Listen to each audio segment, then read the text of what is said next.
Frisson Info, le journal de Frisson Radio. Répression policière depuis hier dans la ville de Cotonou, la surcharge, le non-port de casque et autres délits routiers sanctionnés par la police.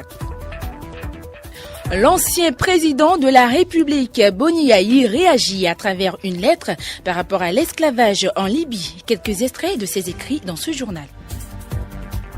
Et puis Robert Mugabe quitte enfin le pouvoir. Le PP zimbabwéen a officiellement déposé sa démission ce mardi. Harare est en juin. Bonjour à toutes et à tous. La police a reçu l'ordre de réprimer systématiquement plusieurs infractions au code de la route. Chargement hors gabarit, surcharge de passagers, double fil, non-respect des couloirs de circulation, défaut de port de casque. Hier déjà, on apprend qu'entre le carrefour Agla et Sikateota, la police a mené une opération contre les auteurs d'infractions. Affaire Laurent Métoignon, le syndicaliste et ancien président du conseil d'administration, a fait un aller-retour au Certide tribunal ce mardi. Info Frisson Radio, sa garde à vue est prolongée de 48 heures, ce qui nous ramène à jeudi pour une présentation éventuelle au procureur.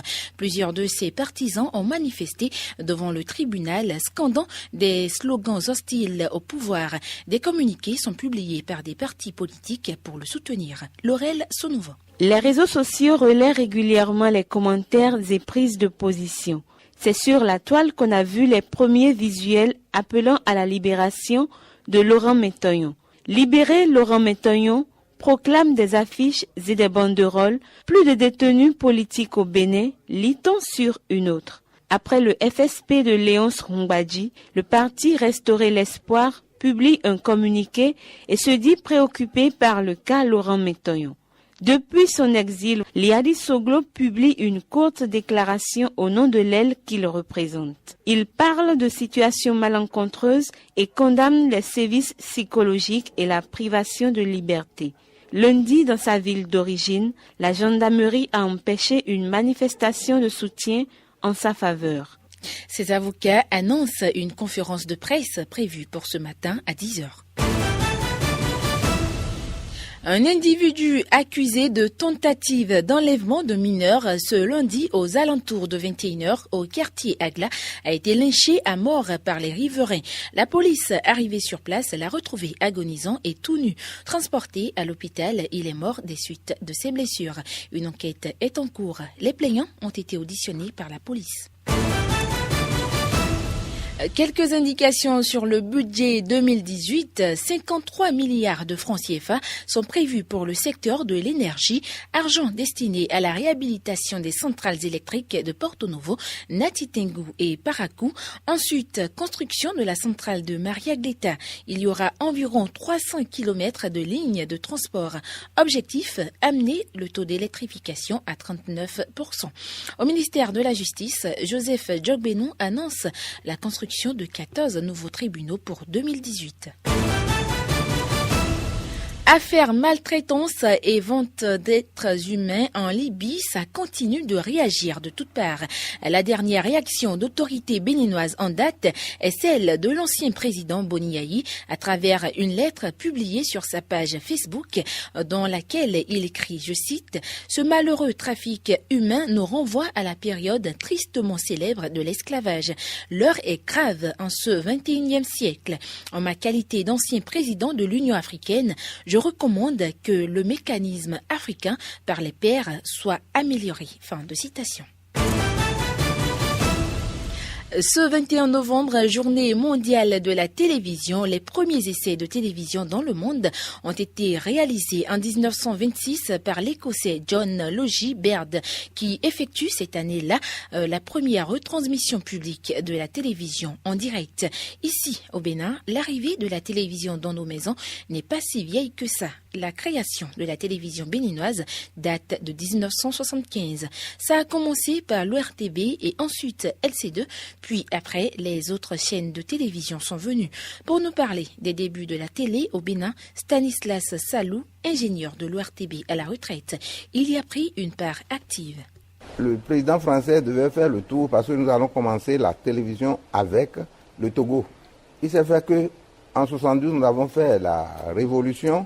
Donc, le président français qui devait inaugurer la télé du Togo et du Bénin n'est plus venu.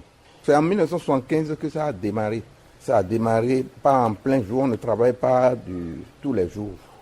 Nous avons choisi quelques jours dans la semaine et après, nous avons commencé par travailler tous les jours. Après ça, on cessait très tôt. Et par la suite, la télé a démarré effectivement tous les jours et matin et soir. Sinon, c'est les soirs seulement que ça a commencé à partir de 17h et on cessait à partir de 22h, 23h. Au début, c'était noir et blanc, mais l'émetteur était couleur. Mais comme les gens n'avaient pas acheté de télévision couleur, nous émettons en noir et blanc. Et c'est par la suite que nous avons commencé par émettre en couleur. Et ça là, je pense 5 ans après. La télévision occupe une place non moins importante dans le quotidien des Béninois. Ils nous en parlent au micro de Laurel Sonova. Quand tu rentres chez toi, par exemple, maintenant, des fois, c'est devenu un acte psychologique. Quand tu rentres à la maison, tu n'allumes pas ta télévision, psychologiquement, tu es malade. Donc, c'est ancré dans notre mentalité d'être au courant de ce qui se passe dans le monde. Chez nous, un peu plus ailleurs. Et ça contribue aussi au développement d'un pays. Parce que ça permet d'informer le peuple. Avant, je considère la télé et je cours vite pour aller suivre des informations à la télé. Mais maintenant, c'est la radio. Pas il y a que de n'importe quoi à la télé. J'aime la télévision juste pour suivre le journal et savoir ce qui se passe. ASCAV Bénin, une association qui est dans le social et la défense des consommateurs, organise une formation en partenariat avec la Croix-Rouge béninoise. Opération un secouriste par ménage. Il s'agit de formation à base communautaire. C'est une initiation au premier réflexe qu'il faut avoir en face d'une victime d'accident n'importe où. On écoute Frédéric Aronsou, il est instructeur en premier secours. De nos jours, ne parle plus du secourisme classique. On peut avoir des accidents, même à la maison, sur la route, à l'école, ou bien dans un service. Donc, nous sommes à la fois dans la prévention et dans les gestes qui sauvent lorsque l'accident va se passer. Nous avons l'intention d'avoir au moins dans chaque famille un secouriste. Parce que c'est des gestes simples qui sauvent. C'est lorsque vous ne connaissez pas ces gestes-là qu'on peut perdre des parents parce qu'on n'est pas informé. On leur apprend tout ce qu'il faut pour prévenir les accidents. On ne prend pas la place des sapeurs-pompiers, sinon on se complète. Parce que dans la ville, il y a plus de secouristes que de sapeurs-pompiers. La formation a débuté lundi. Des participants en parlent. Ça s'est bien passé. Nous allons essayer de voir au niveau de l'entourage comment amener d'autres personnes à faire la formation de secourisme.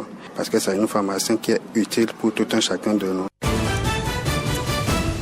Le restaurant Le Berlin organise du 23 novembre au 1er décembre la kermesse du business. C'est une foire des affaires avec des entreprises qui exposent et présentent leurs activités. Il y aura des rencontres B2B et puis un dîner de gala le 1er décembre. Artistes invités, Cécimin et King Messon. Madame Roselyne S. est l'organisatrice en chef. Elle nous parle du programme de la kermesse. Il y aura une inauguration officielle le jeudi 23 dans l'après-midi. Après, le vendredi matin, nous avons une première rencontre B2B qui sera un petit déjeuner. Donc les exposants seront invités ainsi que d'autres chefs d'entreprise. Et nous aurons la chambre de commerce qui va nous faire une présentation, la présentation sur l'offre des services aux entreprises. Ce sera le vendredi 24. Ensuite, nous aurons une conférence le jeudi 30 dans l'après-midi à 18h.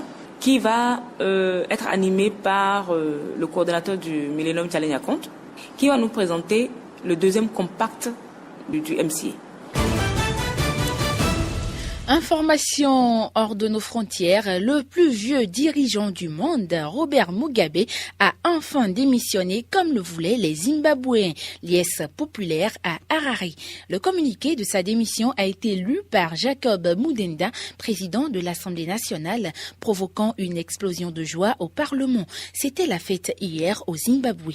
Robert Mugabe, ses 37 ans de pouvoir, c'est aussi et surtout un style, un franc-parler et des formules. Voici ce qu'il disait en 2015 lors du sommet de l'Union africaine. Nous souhaitons exprimer notre soutien total aux efforts des pays membres de la Commission du lac du bassin du Tchad et du Bénin en particulier pour avoir établi la force multinationale dans le but de combattre Boko Haram.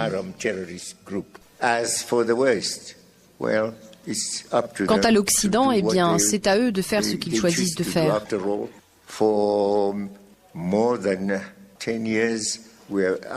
Après tout, pendant plus de 10 ans, j'ai fait l'objet de sanctions.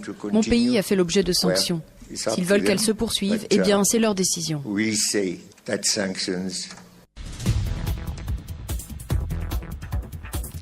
C'est la fin de ce 8h. Merci de nous avoir suivis.